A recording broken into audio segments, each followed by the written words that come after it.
Some ways that we're different here at Cold Nose Lodge is that we emphasize dogs as part of the family. We treat them as if they were our own.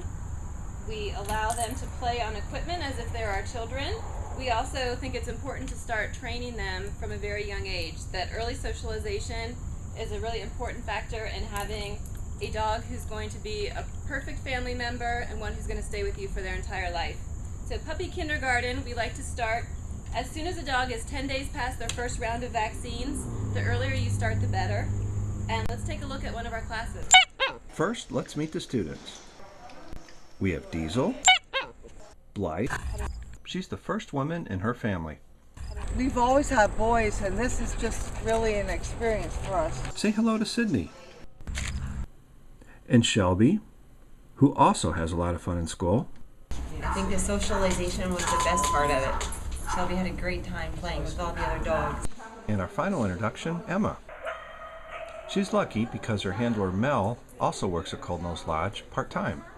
Puppy kindergarten is great for puppies. They learn to socialize with other dogs. They learn all the basic good pet manners.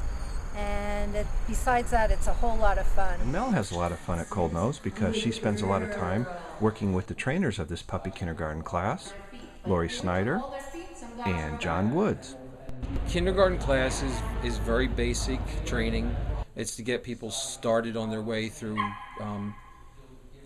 training their dogs and getting used to working with their dogs, and then it's a step up or a step at the beginning to go next to the next level of class.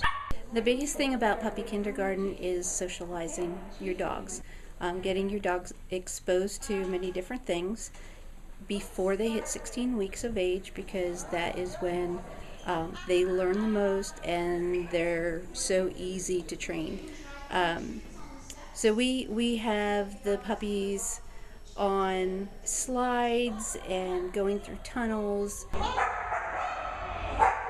As you can see here, the pups are still learning their way through the tunnel.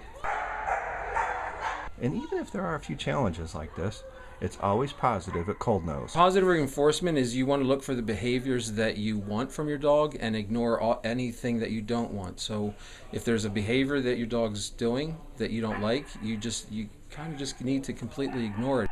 Positive reinforcement, we use a lot of lure and reward in puppy kindergarten, and then in the elementary class it's clicker, so that's also a positive method. We don't believe that you have to be harsh with the dogs or jerk them around to get the dogs to do any of the commands that we ask of them. If you teach it in a positive way, then you have dogs looking at it from a positive outlook. So with all their positive reinforcement training, this class is preparing to graduate. How'd they do? Sit down. Stay. I think they all did pretty good. I can see they all worked with their dogs, and I think they all got it. So I think they're going to go on and be happy dogs. Congratulations.